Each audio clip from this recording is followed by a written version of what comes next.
Dominican Republic. Any time you spent there? Well, I have good friends there, and I've gone there to lecture on occasion, and it's a lovely island. But of course, it has a very tangled and bitter history in relation to Haiti. After the Haitian Revolution, at two important points and for lengthy periods, the Dominican Republic was conquered by the Haitians. The Haitians ruled the whole island. So there's that long-standing grudge from long ago.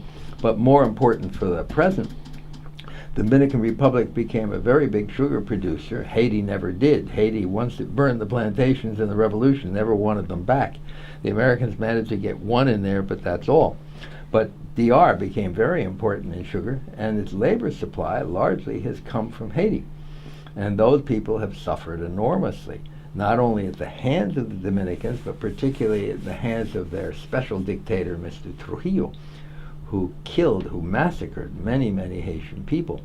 And the whole story of the relationship between the two countries in terms of race is fascinating, because Mr. Trujillo was not one of Mr. Hitler's Aryans. He just had the same attitudes. He himself was obviously of mixed ancestry, but he didn't want Haitians there except to work on the sugar plantations. So there's that mixed and tangled and extremely bitter relationship. There are now some very good books and a couple of movies on it, but that story is still not fully told, and it continues to be an embarrassment, a deep embarrassment, I think, to both countries. The fact that the Haitians feel they must continue to go because they need the labor, and the Dominicans who want them because their labor is cheap and manageable. So it's a country with a lot of pathos, a lot of sadness involved in its story. It is, again, one of the Hispanophone countries. It goes with Cuba and Puerto Rico, what Rafael Hernandez, the great Puerto Rican composer, called Las Tres Hermanitas.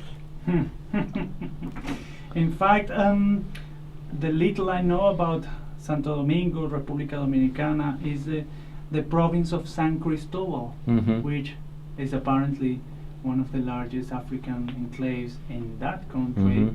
And again, just making reference in terms of music to merengue. And merengue is in fact the most popular Latin music in the world. So generates huge sales. And when you see it on TV, or when you don't see any African, any black presence or acknowledgement of black presence. That's right. However, when you go to the roots, you find the merengue is basically coming from these areas, which were traditionally black Africa. Yes.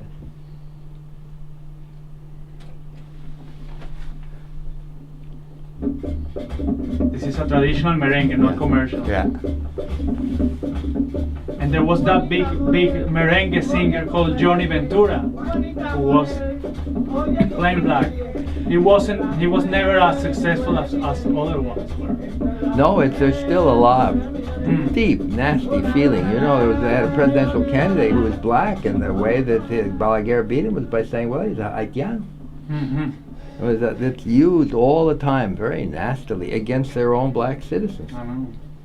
Yeah, it's not a pretty picture. As far as the merengue is concerned, of course, those are the things Puerto Ricans, everybody sang. There's one in Puerto Rico, Yo iba para Ponce, pasé por Humacao, el jarro pichao. I don't know if you know that one. Then Se Murió Martín. There are a lot of ones. They're very popular all over. And it is interesting music. It's nice music. You still want to sing? No. Let's not. Forget it. I like this thing, but no, I think we can do without it. I'll tell you, if I hadn't been talking steadily for the last 2 days, I'd sing, but I don't have any voice left. Oh, okay. No worries. Leave it for next time. Thank you for inviting me. El libro. El libro, yeah. Now, we have 8 minutes to go, so I will wrap up now. Mention the book. Okay. You can say. I'll talk a little bit about it. Talk a little bit, yeah. And I will shut down with the jazz tune. Good. Merengue Dominicano from the province of San Cristobal, southern Dominican Republic. Professor Mintz, we have been delighted to have you here today. It's been a great pleasure talking to you about all these things. I'm sure we can continue to talk for a long time, but you have your time. You need to go back to the States. You have a new book coming in the next few months called 3 Ancient Colonies. Tell us about that. Well, the title refers to the fact that the Caribbean was the first colonial area, first transoceanic colonial area ever claimed by Europe. So these places are the oldest colonies of the modern world. The only other ones you could mention would be the Canaries or the Azores, but these are really the Western world's oldest colonies. You'd have to go back to Venice in the Mediterranean to find older ones. And that's why ancient colonies. And more important, some of them, like Puerto Rico, still are colonial, still are not independent countries. So I wanted to point that out to my readers. But the course of your talk with me today is of interest since my chapters, outside the introduction and the conclusions, are called Puerto Rico, Jamaica, and Haiti, since those were the 3 places where I worked. And in each one I have some history, but also some conversation of my informants, the people I knew there, talking to the reader about their lives. So it's a much more personal book than anything I've done before, and probably my last book on the region. And it is very much to the subject about which you've been asking me today. Well, and we will be very pleased to have one copy. So I would like to thank you again for being with us today. I would also like to thank you, the Department of Anthropology here at SOAS, and in particular Jacob, who helped us to bring you over here. And if you want to say anything else before we go. Fue un gran placer. Muchas gracias. Y para nosotros. So, for us to close the program, the show today, again, is something we didn't talk about, and as I said, you will have plenty of things to say, but something that you talked about in your book, The Birth of the African American Culture.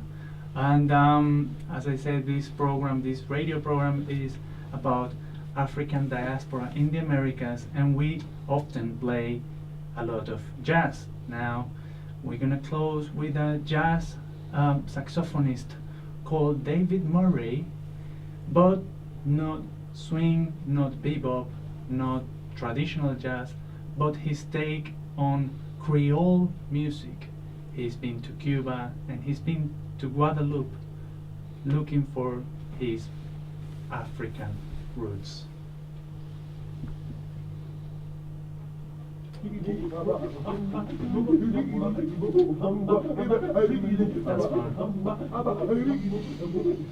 Oh, we're very, very pleased.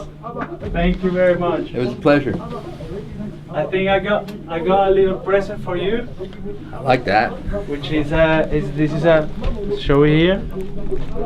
This is a CD of Afro-Venezuelan music. Oh. Called Cruces, Diablos y Santos. Música y cantos del solsticio de verano.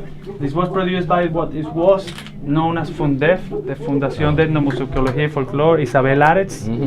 So it has recordings, field recordings from Wonderful. 1970s and 1980s Great. and 1990s. That's a great present. I hope you enjoyed it. I shall. Thank you very much. I'm glad to have it.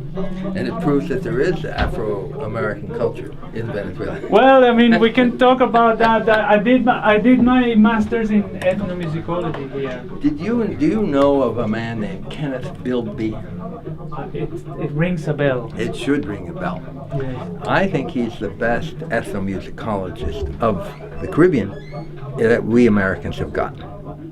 He was my student years ago, and in a book that I edited with Sally Price, he got an article on Afro-Caribbean, on the Caribbean music, which you should know. because you would find it very, very useful and interesting. And he's now in Chicago. He teaches there in Chicago. And he's done a lot of work, particularly with the Maroons in Jamaica and in Suriname. Yes. And also in French Guiana. So he's worked with all those people. But he's a good scholar, and music is what he does. He once took all of my Caribbean music and made a copy of it for himself. Oh, I would like to do that as well. Yeah, I figured you'd like that better than the books.